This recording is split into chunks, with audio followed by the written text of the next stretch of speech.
எந்த இலை எதுக்கும் ஈடாகாமல் எல்லாத்தையும் விட உயர்ந்ததாக இருக்கோ அந்த இலையை கொண்டு போய் ருக்மிணி வச்சா. அது என்ன இலைன்னா, நமஸ்துளசி சர்வஜ்ஞே புருஷோத்தம வல்லபே. எப்போவுமே பகவான் மகாவிஷ்ணுவோட சேர்ந்தே ஒட்டின்றே ஒரு பொருள் இருக்கும்.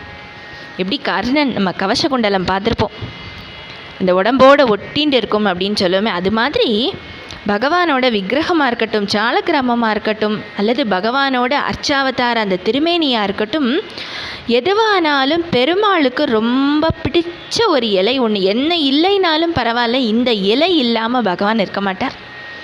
அது என்ன இலைனா துளசி இலை. நமஸ்துளசி சர்வஜ்ஞ, எல்லாம் தெரிஞ்சவள் அந்த துளசி. புருஷோத்தம வல்லபே, புருஷோத்தமனாக இருக்கக்கூடிய பகவானோட சேர்ந்தே இருக்கக்கூடியது அந்த துளசி.